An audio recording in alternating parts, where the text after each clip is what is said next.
Well, up next, Hassan Diab is free here in Canada, but he's a convicted terrorist in France. Coming up, his lawyer and one of his supporters who say the federal government must do something in the wake of death threats against Hassan Diab.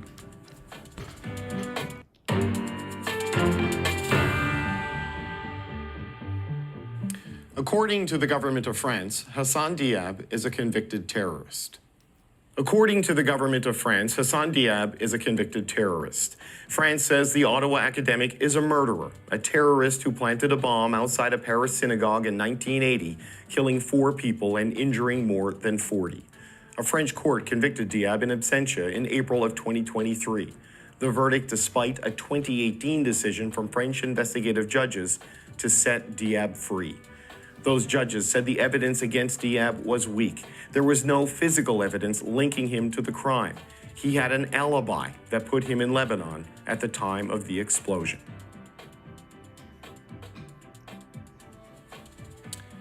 As a result, Diab remains free in Canada. His supporters say his conviction is political, that Diab is an easy scapegoat in a high-profile and unsolved terrorist attack. But now, as conflict rages in the Middle East, there are new calls for Canada to extradite Diab to France for a second time. And increasingly, there are death threats against Hassan Diab and his family. Don Bayne is Hassan Diab's lawyer, and Roger Clark is a part of Diab's support network here in Ottawa. Gentlemen, it's good to see you both. Thanks for being here today. Thank you for having us. Good to be Don here. Bayne, I'd like to start with the threats. How frequent are they, and how serious are they? They started, David, on November 4th at 8:04 a.m., and I'd just like to give your listeners and viewers a taste of this threat. The first one: we know exactly where you live and where you socialize.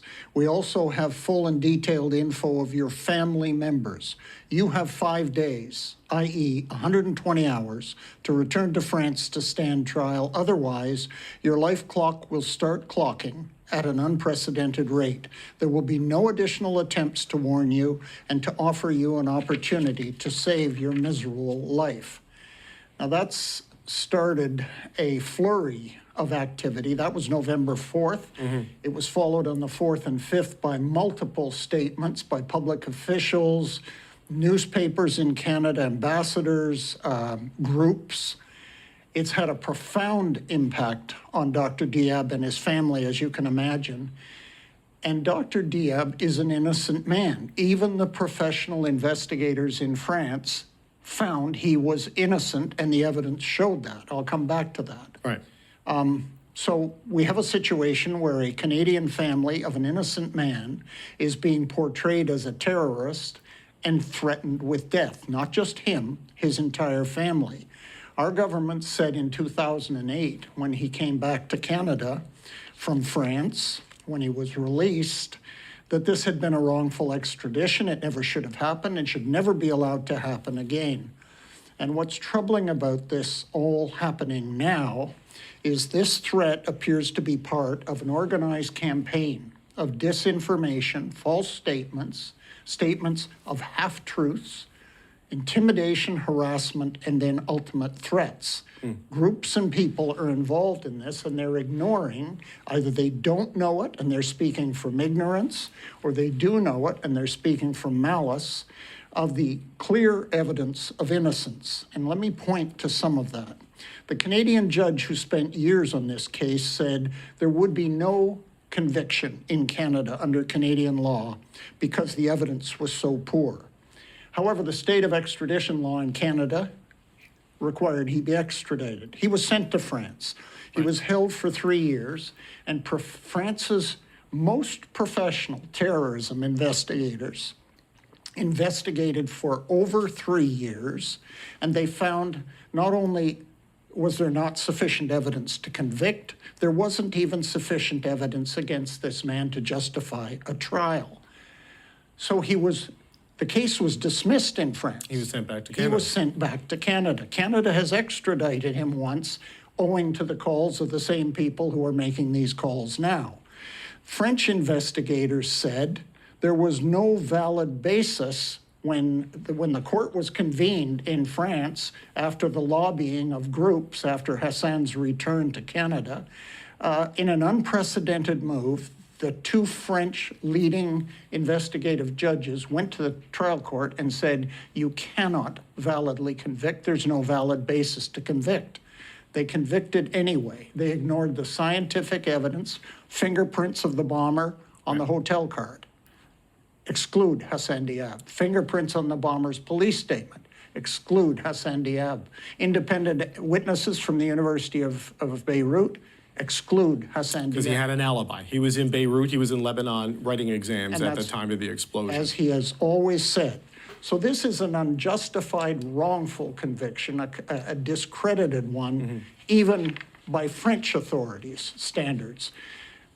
We call now on the Prime Minister and the government, the Minister of Justice, to protect Dr. Diab and his family meaningfully. Not How would they do that, Don? What does that look like? They've left the family and Dr. Diab in limbo for 6 years since his return in 2018, refusing to follow up or declining to follow up on the Prime Minister's promise that this will never happen again.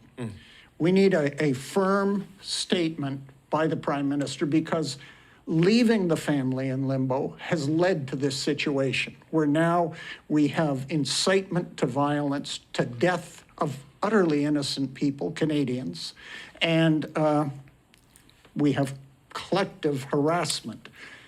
And I would add one other thing, that it's now, people are playing politics with this man and his family. The leader of the opposition has weighed in, ignoring the strong evidence of innocence. Okay, I want to come back to that in just a second. But you said 2008, I think earlier comments from me, it was 2018. I just wanted to clarify that for people. Roger, you know Hassan well, you know his family well. How is all of this affecting them? They've gone to the police over this threat that Don Bayne read us.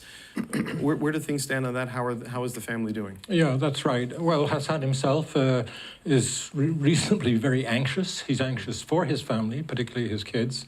He was advised this morning by colleagues not to show up at the university, so people are taking that threat very seriously indeed.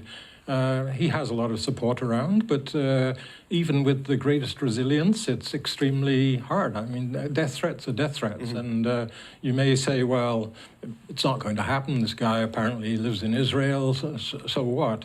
But after what Don was saying, I'd like to sort of take it back another step. I just want to jump in there. You say this guy apparently lives in Israel. So right. The police have identified where this threat came from. It was someone in Israel who sent it. Is that what you're saying there, and like for the audience at home? Yeah, and I can come back to that in a moment. But I'd like to go back to the 1st of November. On the 1st of November, this death threat came on the 4th. Right. Remember, on the 1st of November, B'nai B'rith launched this campaign. And it went out worldwide, literally worldwide. Even before the Monday, the 4th, it was in the hands of the Israeli news service. It was in the hands of a very nasty grassroots organization which describes itself as ultra and so on. And they launched their own letter-writing campaign as well. Right. Targeted at nobody in particular. People could sign as anonymous as they wished. But nevertheless, they got over 1,500 signatures or letters sent out. Now, these letters, I think, probably triggered the guy in Israel on the Monday. I mean, I can't prove that, but it seems that It seems likely, though, that that's how they would become aware of it, and that's how they would know to take this sort of action. Yeah, I think so, because all the news outlets over the weekend mentioned the B'nai B'rith campaign. Right. They called it a petition, actually. It isn't a petition, it's a campaign. So the links there are very apparent. And the fact that the Israeli ambassador to Canada picked up the same story, the same line of thinking about Hassan and so on. It's hard to understand exactly why the Israeli ambassador to Canada would want to do this. Well, I wonder about this because, you know, Don Bayne went through all of the issues with the evidence, and I've done a lot of reporting on this over the years. But Roger, to the world, yeah. Hassan Diab was convicted in a French court of blowing up a motorcycle saddlebag outside of a synagogue in 1980, killing 4 people, injuring more than 40. The handwriting evidence, which has been discredited, the alibi, these are not things that filter into the consciousness. So this is the challenge on this particular issue for you and the supporters of Hassan Diab. Well, I would say for human rights generally, because in fact, it's too easy to say, oh, well, this was a French court, France is an ally, it's not a banana republic, and so on. These are the statements that we're hearing. And of course, that's true. But the system in France is very different. They have things that would be allowed that are not allowed in Canada, including not attending in absentia trial. Acceptance of secret intelligence, all of those things. And the bottom line is that courts make mistakes. Sometimes people talk about the Dreyfus case, a very famous attack on a Jewish military man, and it divided France and so on. And then it was found out that it was a mistake. The man had spent 4 or 5 years on Devil's Island. So no country is immune from error. But in this case, as Don was pointing out, the evidence is so strong. The appeal against his freedom in 2018 is ludicrous. I mean, dates are wrong, names are wrong. It's so bad. And yet that went to trial. So Don, this is what I'm trying to understand now, this was, 2 years ago, the French verdict was imposed in absentia. I have not seen, and I don't know if you have seen, any action on a new extradition request. I'm not sure if this government would grant it based on the problems with the first one, but we have seen Mr. Poilievre, as you say, issue public statements saying Hassan Diab should be extradited to France to serve out his sentence. What's your sense, just as a final point, of where things stand right now in terms of France asking for Dr. Diab's extradition, and what might happen should the government change, as all the polls kind of indicate they will? David, we don't know. Yeah. We do not know. We've asked for information for years now, and we don't know.